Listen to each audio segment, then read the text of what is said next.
Hello जय हिंद प्यारे साथियों। देखिए आज हम लोग प्यारे बच्चों क्लास 12 फिजिक्स चैप्टर नंबर 4 प्यारे बच्चों साइक्लोट्रॉन क्या है, ठीक है, ये क्या है प्यारे बच्चों। साथ में इसका सिद्धांत देखने वाले हैं, संरचना देखने वाले हैं, कार्य विधि देखने वाले हैं, इसके साथ प्यारे बच्चों व्यंजक भी प्राप्त करने वाले हैं। साथ ही साथ प्यारे बच्चों साइक्लोट्रॉन के उपयोग क्या है, सारा चीज इस वीडियो में प्यारे बच्चों देखने वाले हैं। तो चलिए फटाफट शुरुआत करते हैं प्यारे बच्चों। अच्छे तरीके से इस वीडियो को देखेंगे तो 100% गारंटी है प्यारे बच्चों अच्छे तरीके से सारा चीज आपको क्लियर हो जाएगा, ठीक है।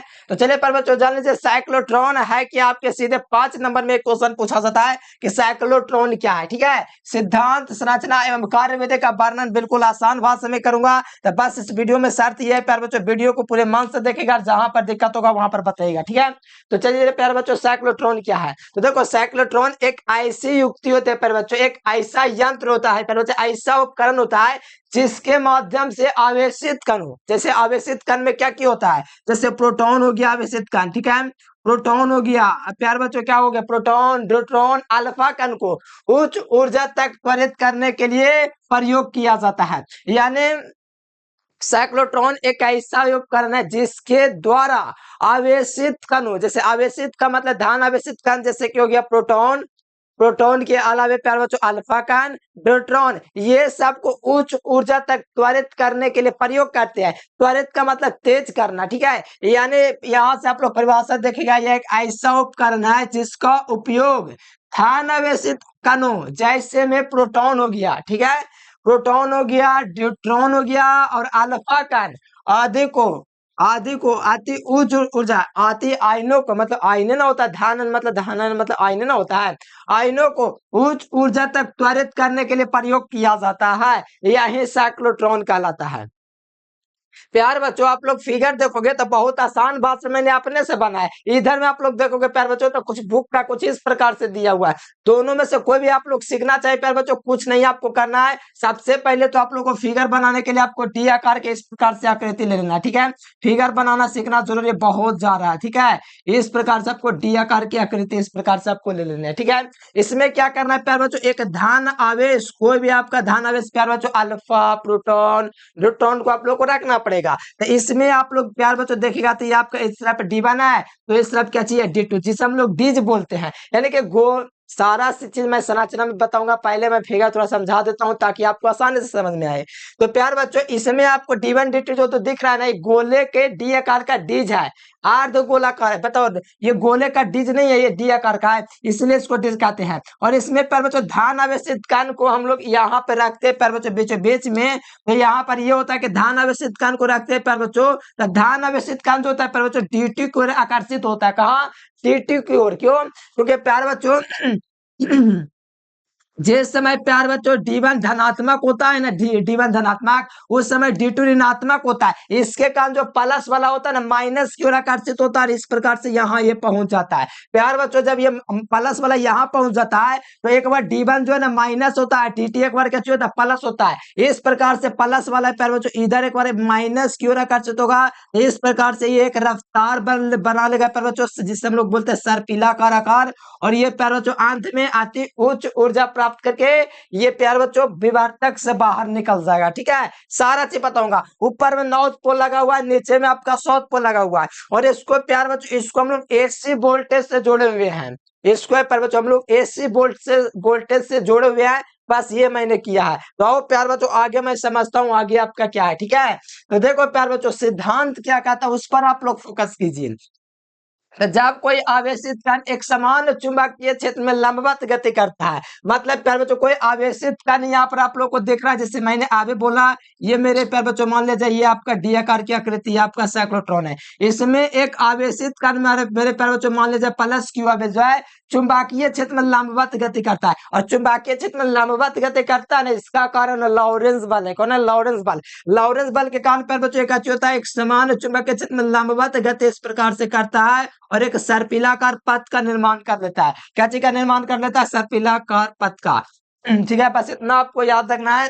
जब कोई आवेशित कण एक समान चुंबकीय क्षेत्र में गति करता, लंबवत गति करता है तथा विद्युतीय क्षेत्र द्वारा लगातार त्वरित होता है। मतलब प्यार बच्चों जब कोई मतलब कि आवेशित कण लगातार प्यार बच्चों आपका लंबवत गति करता है और विद्युतीय क्षेत्र द्वारा क्या होता है, लगातार त्वरित होता है। मतलब विद्युतीय क्षेत्र जो होता है ना उसको धक्का मारता है प्यार बच्चों। जैसे यहाँ पहुंचा ना तो इसको एक बार और कस के धक्का लगता है, फिर यहाँ पहुंचता है फिर एक बार और कस के धक्का लगता है। इतना एनर्जी पा लेता है ना कि अंत में बाहर निकल जाता है। ठीक है, और बढ़ती हुई त्रिज्या के सर्पिलाकार पथ का निर्माण करते हैं। बताओ त्रिज्या बढ़ती ना जाएगी, बताओ इस प्रकार से यहाँ यहाँ यहाँ त्रिज्या लगातार बढ़ती जा रही है। इस प्रकार सर्पिलाकार पथ का निर्माण करती है तथा उसकी चाल लगातार बढ़ती जाती है।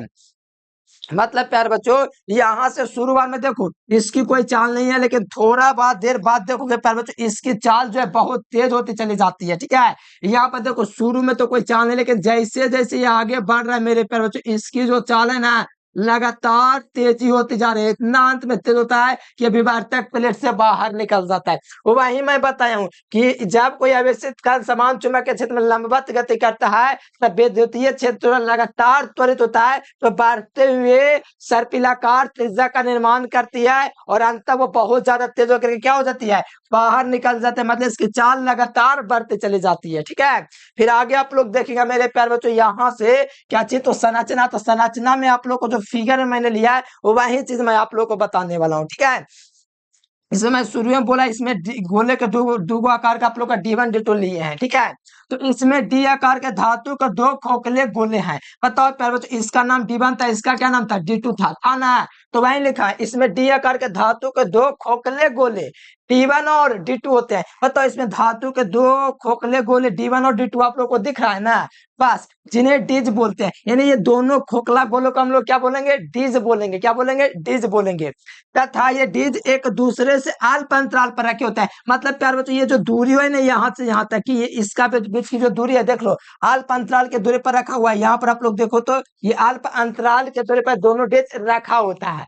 ठीक है, ये डिज एक शक्तिशाली विद्युत चुंबक के दो ध्रुव, बताओ प्यार बच्चों ये शक्तिशाली दो चुंबक के दो ध्रुवों के बीच रखा रहता है। यानी कि प्यार बच्चों इसके ऊपर में आप लोगों का कोई प्यार बच्चों क्या होगा, 9 ध्रुव और नीचे में आपका 100 ध्रुव। जैसे कि मैंने शुरू में ये फिगर में आप लोगों को दिखाया था, देखो यहाँ पर मैं दिया हूं 9 ध्रुव 100 ध्रुव, यानी कि दो शक्तिशाली चुंबक के बीच में रखा होता है। मैं आपको बताऊं देखो प्यार बच्चों ये मान लो 9 ध्रुव है, ये 100 ध्रुव है। बीच में ये डी आकार का जो रखा हुआ है ना मेरे प्यार बच्चों ऊपर 9 100 ये बीच में रखा हुआ है प्यार बच्चों। ठीक है, लास्ट में मैं प्रयोग करके भी दिखाऊंगा। ठीक है, तो इस प्रकार से रखा हुआ है प्यार बच्चों, बस इतना आपको समझना है। ये डिज एक शक्तिशाली विद्युत चुंबक के दो ध्रुवों के बीच रखा होता है। मतलब ऊपर 9 नीचे 100 कहीं पर भी होगा, ये दो शक्तिशाली चुंबक के बीच रखे जाते हैं। चुंबकीय क्षेत्र डिज के लंबवत होती है। देखो चुंबकीय क्षेत्र जो है प्यार बच्चों डिज के लंबवत होते हैं। ये आपको लकीर दिख रहा है प्यार बच्चों, चुंबकीय क्षेत्र को दर्शा रहा है। ये चुंबकीय क्षेत्र के लंबवत है। मतलब मेरे प्यार बच्चों ये जो चक्की दिख रहा है बीच में चक्की और नीचे नॉर्थ और साउथ है, तो क्या करेगा प्यार बच्चों नीचे से चुंबकीय बल रेखाएं निकलेगा। मतलब के चुंबकीय क्षेत्र के लंबवत है। ये बताता हूँ थोड़ा बाद में और थोड़ा बढ़िया से। ठीक है, दोनों डिश का संबंध उच्च आवृत्ति तथा उच्च वोल्टेज के दोलित से कर दी जाती है। मतलब दोनों जो डिश है मेरे प्यारे बच्चों दोनों डिश को देखोगे उच्च वोल्टेज तथा उच्च आवृत्ति से ना कर दिया गया। मैंने फिगर में थोड़ा देर पहले नहीं दिखा था, देखो तो इसको मैंने प्यार बच्चों उच्च एसी दोलित्र से नहीं जोड़ा हुआ है। देखिए सो D1 D2 को उच्च दोलित्र एसी से जोड़ा हुआ है ना, बस वही तो मैं आप लोगों को बता रहा हूँ प्यार बच्चों। बस यही मैं आप लोगों को बता रहा हूँ कि ये जो आप लोगों का प्यार बच्चों जो दोनों डिज है उसका संबंध उच्च आवृत्ति तथा उच्च वोल्टेज के दोलित्र से कर दी जाती है। उच्च आवृत्ति देखो उच्च आवृत्ति तथा उच्च वोल्टेज यानी कि हाई फ्रीक्वेंसी हाई वोल्टेज के दोलित्र से इसको जोड़ दिया जाता है। ठीक है प्यारे बच्चों, और आगे आप लोग देखिएगा यहाँ पर थोड़ा ध्यान से, तो प्यार बच्चों यहाँ पर आप लोग देखिएगा तो यहाँ पर कार्य विधि कार्य कैसे करता है। अब यही मेन इंपोर्टेंट है प्यार बच्चों। अगर आपके बोर्ड एग्जाम में पूछे साइक्लोट्रॉन किया है बनावट सिद्धांत एवं कार्य विधि का वर्णन करे, यहाँ से पूरा 5 नंबर आपको देगा। ठीक है, अगर आपको व्यंजक प्राप्त करना तो वो भी प्राप्त करवाऊंगा। ठीक है, तो चलिए पहले मैं चलता हूँ प्यार बच्चों। हम मान लेते हैं, हम लोग ये मानते हैं कि प्रोटॉन आवेशित कण, मतलब प्रोटॉन आपका धन आवेशित कण पता है ना, तो प्रोटॉन धन आवेशित कण भी लिख सकते हैं। प्रोटॉन आवेशित कण को दोनों डिज के बीच में रखा जाता है। मान लीजिए प्यारे बच्चों प्रोटॉन को यहाँ पर रखा गया, देख रहे हैं आप लोग को, प्रोटॉन को यहाँ पर रखा गया, कोई दिक्कत नहीं। ठीक है भैया, यहाँ पर प्रोटॉन को मैंने रख दिया। ठीक है, दोनों दोनों डिज के बीच में रखा जाता है। देखो नेट डीज डीज आपको दिख रहा है इस प्रकार से, दोनों डिज के बीच में मैंने ये प्यार बच्चों प्रोटॉन को रख दिया, कोई दिक्कत नहीं है, ठीक है, जगह में रख दिया। जिस समय D1 धनात्मक होता है, शुरू में मैंने बोला था ना, जिस समय D1 धनात्मक होता है, D1 हमारा ये वाला, जिस समय D1 धनात्मक होता है उस समय D2 जो होता है ऋणात्मक होता होगा। प्यार बच्चों जिस समय D1 धनात्मक होता है उस समय D2 क्या होगा, ऋणात्मक, यानी एक धनात्मक तो दूसरा ऋणात्मक। क्यों? क्योंकि देखो D1 धनात्मक है, अगर D2 ऋणात्मक है मेरे प्यार बच्चों, तो D1 जो है ना, D1 वो क्या करेंगे ना प्यार बच्चों, यानी कि D2 मतलब D2 अगर ऋणात्मक है तो प्लस वाला को आकर्षित करेगा। इसके कारण ये प्यार बच्चों लगातार इसकी त्रिज्या बढ़ती जाती है, ध्यान दो। जिस समय D1 धनात्मक होता है उस समय D2 ऋणात्मक होता है, तब आवेशित कण D2 की ओर त्वरित होता है। जैसे कि मैं अपने भाषा में बता देता हूँ, ये फिगर थोड़ा मेरे पर बच्चों ध्यान दो, ठीक है। मान लो यहाँ पर प्रोटॉन को मैंने रख दिया, इसका नाम मैंने D1 दे दिया, इसका नाम D2 दे दिया, ठीक है। और मैंने बोला कि जिस समय D1 धनात्मक होता है तो उस समय D2 क्या होता है, ऋणात्मक होता है। तो मान लिया जाए प्लस आवेश को मैंने यहाँ पर रखा हुआ है, प्लस आवेश से पर बच्चों तो माइनस की ओर आकर्षित होगा, मतलब माइनस की ओर का मतलब पता आप लोग को चल रहा है। अब माइनस का मतलब D2 की ओर आकर्षित होगा और इस प्रकार से आवेगा यहाँ पर, ठीक है, अर्धवृत्ताकार पर। अब बताओ प्यार बच्चों, ये एक आधा चक्कर पूरा करके यहाँ पहुंचा, अब यहाँ पर प्यार बच्चों प्लस है, प्लस वाला प्लस को कैसे आकर्षित करेगा, नहीं ना, इसलिए ये एक बार D1 क्या होता है, चेंज हो जाता है, एक बार माइनस हो जाता है, D2 क्या होता है, प्लस हो जाता है, जिसके कारण ये फिर से आकर्षित होता है और इस तरह लगातार प्लस माइनस अपना अपना जगह चेंज करते रहता है बच्चों। कभी D1 प्लस तो कभी D2 प्लस, कभी D2 माइनस तो कभी D1 प्लस, ऐसे होते रहता है। देखो जिस समय D1 धनात्मक होता है उस समय D2 ऋणात्मक होता है, तब आवेशित कण D2 की ओर त्वरित होता है। वही ने मैंने किया, जो एक बार धनात्मक होता है तो दूसरा तरफ दूसरा का जो होता है प्लस माइनस को आकर्षित कर लेता है। चूंकि कण चुंबकीय क्षेत्र में लंबवत गति करता है, जो कण है मेरे पर जो चुंबकीय क्षेत्र में लंबवत गति करता है, जो कण है चुंबकीय क्षेत्र में लंबवत गति करता है, इसीलिए आवेशित कण वृत्तीय पथ ग्रहण कर लेता है। जो कण है मेरे पर जो चुंबकीय क्षेत्र में लंबवत गति कर रहा है, जो कण है ना लंबवत गति कर रहा है, जिसके कारण क्या होता है, ये वृत्तीय पथ यानी कि वृत्त के आकार के पथ का निर्माण कर लेती है। जब प्रोटॉन अर्धवृत्तीय पथ में जाता है, देखो जब प्रोटॉन मेरे पर अर्धवृत्तीय पथ में जाता है, मतलब यहाँ पहुंचता प्रोटॉन, ठीक है, अर्धवृत्तीय D1 ऋणात्मक होता है। मैंने वही ना बोला मेरे प्यार बच्चों कि मान लीजिए ये आपका टीजा बीच में धनावेश है तो यहाँ पहुंचेगा, तो मान लीजिए ये D1 प्लस था तो D2 क्या था, माइनस था, यानी प्लस है तो माइनस है, प्लस है तो माइनस की ओर आकर्षित हुआ तो यहाँ तक पहुंचा। अब यहाँ पर प्लस इधर में है तो आकर्षित ना होगा, इसीलिए D1 को एक बार माइनस होना पड़ेगा, फिर D2 को क्या होना पड़ेगा, प्लस, जिसके कारण ये प्लस वाला यहाँ जो प्रोटॉन आधा जो चक्कर पूरा किया था ताकि वो इधर फिर से दोबारा आ सके। क्यों? क्योंकि प्लस है तो माइनस है आकर्षित होने के लिए, फिर इस प्रकार यहाँ पहुंचेगा प्यार बच्चों, यहाँ पहुंचेगा, फिर इस प्रकार से इस प्रकार से इस प्रकार से लगातार ये आपका प्यार बच्चों गति करते रहेगा, ठीक है। वही बात लिखा, जब प्रोटॉन अर्धवृत्तीय पथ में जाता है D1 ऋणात्मक हो जाता है और फिर आवेशित कण अलग अलग अर्धवृत्तीय पथ पर पूरा करता रहता है और यह क्रिया लगातार चलती रहती है। बताओ, आसान भाषा मैंने बोला प्यार बच्चों, मैं प्रयास करता हूँ और आपको समझा देने का। वो सिंपल है मेरे प्यार बच्चों, एकदम बहुत आसान चीज है। यहाँ पर आप लोग मान लीजिए D1 और D2 है, ठीक है, यहाँ पर आपके D1 है तो ये आपका D2 है, कोई दिक्कत नहीं। इसमें आवेशित कण मान लीजिए प्रोटॉन है, मान लो प्यार बच्चों D1 प्लस है तो D2 माइनस है, तो प्लस वाला माइनस की ओर आवेगा तो यहाँ तक पहुंचेगा, ठीक है, प्लस वाला माइनस की ओर गया तो यहाँ तक। अब मेरे प्यार बच्चों प्लस वाला अब इधर क्यों जाएगा, क्योंकि इधर पहले से प्लस है D1, तो इसके लिए क्या होता है कि D1 एक बार माइनस में हो जाता है और D2 क्या हो जाता है, प्लस में हो जाता है। इस कारण से मेरे प्यार बच्चों प्लस यहाँ तक पहुंचा था, फिर से यहाँ पर माइनस में पहुंचा, फिर यहाँ पर पहुंचने के बाद प्यार बच्चों इस प्रकार से फिर जाता है, तो फिर यहाँ पर देखिएगा प्यार बच्चों तो फिर प्लस है, फिर आपका माइनस होगा, यानी कि एक दूसरे से चेंज होते रहेगा, तो लगातार इसकी गति बढ़ती चली जाएगी, जिसके कारण ये विवर्तक के प्लेट से बाहर निकल जाता है और एक लगातार चलती रहती है और एक के बाद लगातार तेज होती चली जाती है। तो ये था प्यार बच्चों। आइए अब इसका व्यंजक मैं देख लेता हूँ व्यंजक क्या कहता है। तो देखो प्यार बच्चों, व्यंजक आप लोगों से कहा जा रहा है कि व्यंजक प्राप्त करें, तो यहाँ से आप लोग क्या लिख सकते हैं पता है आप लोग को, कि माना आवेशित कण जो है भी वेग से चुंबकीय क्षेत्र में गति कर रहा है। तो यहाँ से मैं लिख देता हूँ थोड़ा, माना, थोड़ा कलर चेंज कर लेता हूँ। अब देखो बहुत आसान चीज है, आप लोग ध्यान पूर्वक पढ़ेंगे ना प्यार बच्चों तो मजा आ जाएगा, ठीक है। माना आवेशित आवेशित कण चुंबकीय चुंबकीय क्षेत्र में भे वेग से लंबवत गति कर रहा है। माना आवेशित कण चुंबकीय क्षेत्र में भे वेग से लंबवत लंबवत गति कर रहा है, गति कर रहा है। तो बताओ कर रहा है तो कौन सा फॉर्मूला लगेगा? बताओ प्यार बच्चों, मान लिया जो आवेशित कण जो प्रोटॉन है वो क्या दोस्तों चुंबकीय क्षेत्र में वेग से लंबवत गति कर रहा है। क्या कर रहा है? लंबवत गति कर रहा है। तो इस पर लगने वाला बल क्या होगा? लंबवत गति कर रहा है तो इस पर इस पर लगने वाला बल, बताओ लगने वाला बल क्या हो जाएगा? बताओ प्यार बच्चों, तो ये हो जाएगा एफ बराबर क्यू भी साइन थीटा, एफ बराबर क्यू भी साइन थीटा हो जाएगा। ठीक है, और थीटा बराबर 90 डिग्री हो जाएगा, क्योंकि आपको पता है क्योंकि लंबवत गति कर रहा है इसीलिए थीटा बराबर 19 डिग्री हो जाएगा। ठीक है, तो एफ का मान क्या निकलेगा?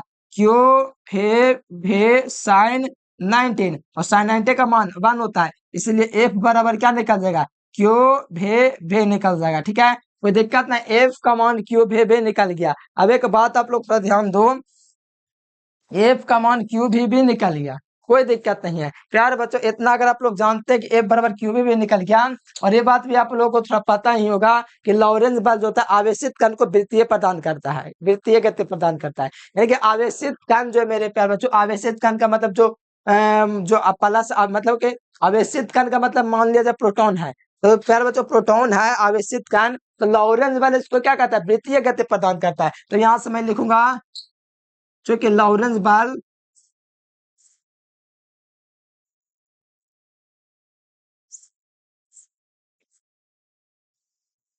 यहां से लिखूंगा चूंकि लॉरेंस बल आवेशित कण को आवेशित कण को वृत्तीय गति प्रदान करता है। इतना तो आप लोग लिख सकते हैं ना कि लॉरेंस बल, चूंकि लॉरेंस बल आवेशित कण को कौन सा गति प्रदान करता है? वृत्तीय गति प्रदान करता है। तो हम लोग क्या लिख सकते हैं? तो वृत्तीय गति का मतलब उस पर कौन बल लगेगा? वृत्तीय गति कर रहा है ना, तो उस पर आवेग केंद्र बल लगेगा। कौन बल लगेगा पर बच्चों? आवेग केंद्र बल लगेगा। कौन बल लगेगा? आवेग केंद्र बल लगेगा, आवेग केंद्र बल लगेगा। ठीक है, आवेग केंद्र बल किसके बराबर हो जाएगा? लॉरेंस बल के बराबर होगा ना, क्योंकि लॉरेंस बल आवेशित कण को वृत्तीय गति प्रदान करता है, मतलब लॉरेंस बल प्रदान कर रहा है। तो वृत्तीय गति का मतलब है प्यारे बच्चों, वृत्तीय गति के लिए जो बल लगता है वो अभिकेंद्र बल है। किसके बराबर हो जाएगा? लॉरेंस बल के बराबर। तो यहाँ से लूंगा लॉरेंस बल। ठीक है, लॉरेंस बल। बताओ अभिकेंद्र बल का फॉर्मूला आप लोग 9th क्लास में पढ़ोगे, एम भी स्क्वायर बटा में और बराबर में क्या होता है? क्यू भी होता है, यही ना होता है फॉर्मूला। अच्छा, लॉरेंस बल का फॉर्मूला, हाँ क्यू भी। अब यहाँ से प्यार बच्चों हम लोग मान निकालेंगे, आर का मान निकालेंगे। ठीक है, किसका मान निकालेंगे? आर का। उससे पहले आप लोग का प्यार बच्चों देखो, यहाँ आप लोग देखिएगा प्यार बच्चों, ये आपका फेस है भी, देखिए दो दो का भेग है मेरे प्यार बच्चों, एक स्क्वायर में एक सिंपल में है, तो दोनों कटेगा ना। अगर आप लोग चाहे तो काट सकते हैं, कोई दिक्कत नहीं, आराम से कट जाएगा, काट देना चाहिए। ठीक है, अब यहाँ से हम लोग को चाहिए किसका मान? आर का मान। ठीक है, तो यहाँ से मैं अगर आर का मान निकालूंगा प्यार बच्चों, आर उधर जाएगा। ठीक है, आर उधर जाएगा तो आप लोग का आर बराबर बनेगा प्यार बच्चों, क्या चीज? ध्यान दो, देखो ये वाला चीज उधर जाएगा और ये वाला चीज नीचे आएगा, तो एम भी बटे क्या चीज हो जाएगा? क्यू भी हो जाएगा। ये आपका मान निकल जाएगा, पता है किसका? आर का मान। ठीक है, ये किसका मान निकलेगा? ये आर का मान निकलेगा। ठीक है, इसके पहले कुछ और व्यंजक प्राप्त हुआ था नहीं ना?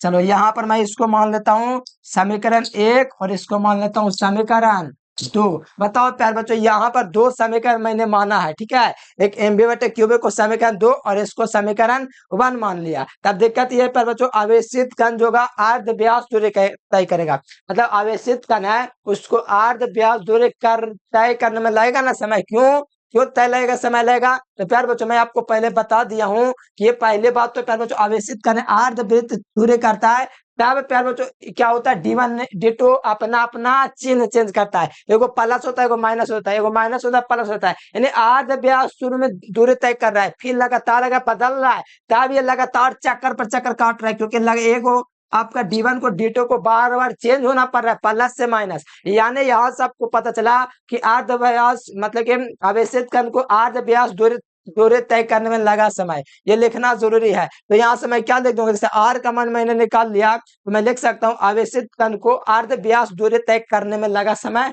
तो लिख देता हूँ। क्यों, तो फिर से मैं बताऊंगा, 1000 बार बताऊंगा लेकिन आपको समझा दूंगा। आर्ध व्यास सॉरी आवेशित कण को यहाँ लिखूंगा ना, आवेशित कण को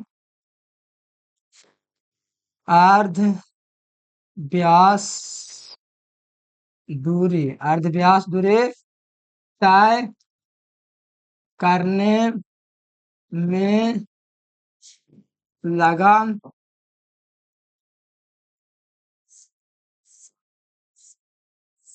देख रहे हो विनोद, देख रहे हो स्मार्ट बोर्ड कितना मस्त है, तो खूब बनाने वाले कितने बना लेंगे, करने में लगा समय। बताओ अब इसे कण को अर्ध व्यास दूरी तय करने में लगा समय, समय बराबर क्या होता है फार्मूला, तो समय बराबर जो होता है प्यार बच्चों फार्मूला होता है दूरी बटे चाल होता है, तो दूरी बटे चाल से हम लोग वेग लिख सकते हैं क्योंकि वेग से चल रहे हैं। तो बताओ प्यार बच्चों ये आपका टाइम टी हो जाएगा, दूरी आप लोगों को कितना, अर्ध व्यास का मतलब आधा दूरी ना होगा, मतलब वृत्त के परिधि आपका 2πr होता है, यहाँ पर ध्यान दो, वृत्त के परिधि 2πr होता है, तो हम लोग आधे दूरी नहीं तय कर रहे थे मेरे प्यार बच्चों, ठीक है। कभी कभी स्मार्ट बोर्ड पे इतना गुस्सा आता है कि क्या ही बताऊं, ठीक है। अर्ध व्यास दूरी तय करने में देखो यहाँ से यहाँ, ठीक है, यहाँ से यहाँ अर्ध व्यास मतलब पूरा होगा चक्कर यहाँ पर, अर्ध व्यास यानी कि वृत्त के परिधि 2πr होता है, आप सभी बच्चों को पता है कि वृत्त के परिधि 2πr होता है, तो अर्ध व्यास का क्या चीज होगा, 2πr का आधा हो जाएगा, 2πr होता है तो इसका आधा हो जाएगा, 2 से 2 कटेगा, यानी अर्ध व्यास की 200 जो दूरी हो जाएगी पाई इंटू आर हो जाएगी। और बताओ वेग मतलब वेग को हम लोग क्या, हम लोग भी वेग से चल रहे हैं इसीलिए हम लोग वेग वेग की जगह हम लोग क्या यूज कर देंगे, भी यूज कर देंगे, क्या यूज कर देंगे भी। अब बताओ प्यार बच्चों इसको समीकरण 3 रख दो, ठीक है, यहाँ पर मैं क्या करूँ उसका समझ नहीं आता है। बताओ यहाँ पर मैं आप लोगों का थोड़ा सा प्यारे बच्चों काम करता हूँ कि जो आर का जो मान मैंने अभी निकाला था उसको इसमें पुट कर देता हूँ, इसको समीकरण मान लो, इसको समीकरण 2 तो इसको 3 मान लेता हूँ, ठीक है, समीकरण 3। यहाँ पर जो आर का मान है उसको मैं रख दूंगा और समीकरण 2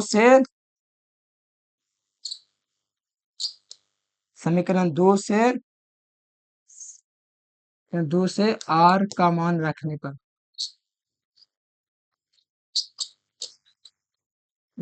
ठीक है, समीकरण 2 से आर का मान रख दो प्यार बच्चों, तो टी बराबर लिखूंगा मैं प्यार बच्चों यहाँ पर पाई इंटू आर का मान कितना दिया हुआ देखो, आर का मान एम भी बटे क्यू भी दिया गया, एम भी बट्टा में क्यू इंटू बी दिया गया, ठीक है, और पहले से ही आपका भी है, ठीक है। कुछ कट रहा है मेरे प्यार बच्चों, आप लोग देखिए तो देख के बताइए कुछ कट रहा है तब, यहाँ से आपका भे से भे कट रहा है, टी बराबर क्या फॉर्मूला हम लोग को मिल रहा है, टी बराबर हम लोग को मिल रहा है पाई इंटू एम बट्टा में क्यू इंटू बी मिल रहा है, ठीक है, ये मिल रहा है प्यार बच्चों, इतना मिल गया। और हम लोग को पता है कि आवर्तकाल जो होता है एक चक्कर, इसका आवर्तकाल का व्यंजक निकालेंगे, तो आवर्तकाल जो होता है एक चक्कर पूरा करने में लगा समय, ये टी बराबर जो है प्यार बच्चों ये हाथ आधा ना है क्योंकि अर्ध व्यास तय कर रहे थे, और हमको क्या निकालना आवर्तकाल, आवर्तकाल का मतलब होता है पूरा चक्कर लगाने के लिए निकाला गया समय, ठीक है।